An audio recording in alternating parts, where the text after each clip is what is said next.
Tu te demandes ce que c'est que le processus de socialisation et comment on peut expliquer le comportement des individus en société? T'es au bon endroit. Bienvenue dans SOSSES.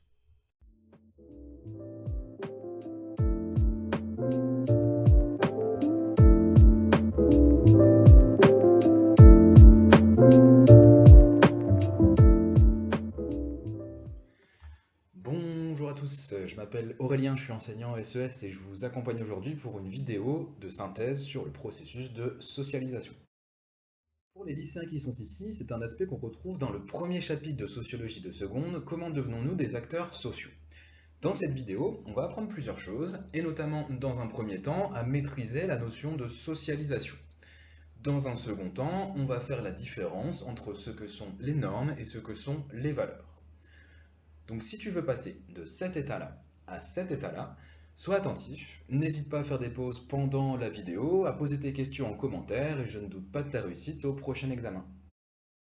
Il faut comprendre que la socialisation, c'est un concept qui est central en sociologie. Il est indispensable de le maîtriser. En effet, il s'agit souvent d'un point de départ afin d'analyser une situation et de mieux comprendre les phénomènes sociaux qui expliquent cette situation. Par exemple, comment expliquer que le simple fait de dire bonjour varie entre les régions françaises, de 1 à 4 bis tout de même, ou même d'un pays à l'autre?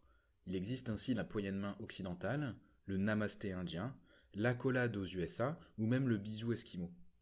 C'est le processus de socialisation qui nous permet de comprendre ces comportements sociaux acquis et non pas innés, c'est-à-dire instinctifs et liés à la construction biologique de l'individu.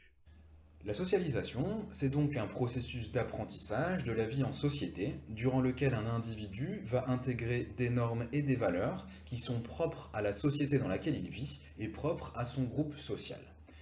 C'est donc un processus qui a un impact très important sur la construction de l'identité de l'individu, et c'est aussi un processus qui va agir sur son comportement et sur sa vision du monde. Ce qu'il faut savoir aussi, c'est que, étant donné que c'est un processus, c'est un apprentissage qui va durer tout au long de la vie de l'individu. Ainsi, cette socialisation va commencer dès l'enfance avec ce qu'on appelle la socialisation primaire, et ça va se poursuivre dans le cadre de la socialisation secondaire, c'est-à-dire la socialisation de l'adulte. On peut aussi préciser qu'il s'agit à la fois d'un phénomène conscient et inconscient. C'est parfois en expliquant à son enfant pourquoi ce qu'il fait est bien ou mal qu'il va intégrer des normes et des valeurs spécifiques. Dans ce cas-ci, on est bien dans un phénomène qui est conscient. L'enfant a conscience qu'on est en train de lui apprendre quelque chose. Comme un enseignant par exemple qui dirait à un élève de se taire, par exemple, d'arrêter de bavarder, on est bien dans un phénomène conscient. Mais parfois, ce processus est aussi complètement inconscient. L'agent socialisé pourrait par exemple être tenté d'imiter ses parents ou d'imiter son groupe d'amis et ainsi en adopter ses normes et ses valeurs.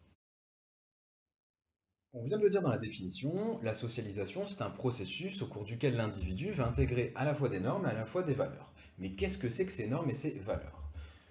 Une norme, c'est une règle de comportement au sein d'une société. Il faut savoir que parfois ces normes sont formelles et d'autres fois elles sont informelles. Elles sont formelles quand elles sont issues de lois ou de règlements, c'est-à-dire que la règle est écrite quelque part. Ça peut être le fait, par exemple, de respecter les limitations de vitesse. Si jamais je suis au-dessus, je risque une sanction formelle qui pourrait être une amende, par exemple. Parfois, les normes sont aussi informelles, c'est-à-dire qu'elles sont plus abstraites, elles ne sont pas écrites quelque part, et pourtant le groupe social a tendance à les respecter. Ça peut être par exemple le fait de mettre la main devant sa bouche quand on bâille. Cette fois-ci, si jamais on ne respecte pas cette norme informelle, dans ce cas-là, on peut risquer une sanction sociale qui pourrait être un regard accusateur par exemple, ou une remarque désobligeante. Passons aux valeurs. Une valeur, c'est un principe moral servant de repère dans une société. Ici, on fait donc référence aux mœurs, aux grands idéaux d'un individu. Le respect, par exemple, ou la tolérance sont des valeurs. Il faut spécifier que les normes et les valeurs sont en interconnexion. C'est parce que j'ai certaines valeurs que cela va se traduire dans des normes de comportement et inversement, les normes du groupe social dans lequel je suis intégré vont agir aussi sur mes valeurs. Par exemple, C'est parce que le respect est important pour moi, donc là c'est une valeur, que je ne coupe pas la parole à mon interlocuteur. Là c'est une norme. Il y a donc une forme de cohérence entre mes normes et mes valeurs. Utilisons différents exemples pour illustrer la différence entre ce que sont les normes et ce que sont les valeurs. Je vais vous proposer un ensemble de normes et de valeurs qu'il va falloir placer au bon endroit sur le tableau. Par exemple, l'égalité est une valeur, puisqu'il s'agit d'un idéal, d'un grand principe à respecter. Dire la vérité, cette fois-ci, il s'agit d'une norme, puisque c'est une règle spécifique de comportement. On est davantage dans l'action. Dire bonjour en entrant dans une salle de classe, c'est aussi une règle de comportement spécifique. C'est donc une norme. L'altruisme, grand principe, une valeur. La politesse, c'est aussi une valeur.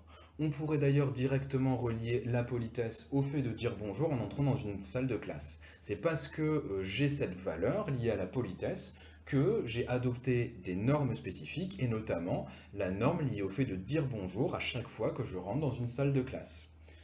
La tolérance, c'est bien un idéal, un principe, c'est bien une valeur.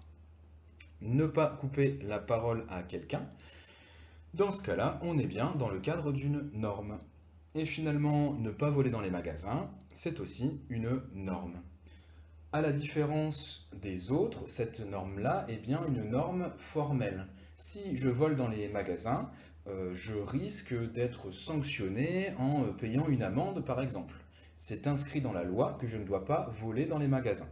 Par contre, il n'est pas inscrit dans la loi que je n'ai pas le droit de couper la parole à quelqu'un, par exemple. Merci pour votre attention, c'était Aurélien d'Easy SES. N'hésitez pas à vous abonner, à liker et à commenter cette vidéo. Vous pouvez même me poser des questions si certains aspects vous semblent encore flous. Et je vous dis à bientôt pour une nouvelle vidéo.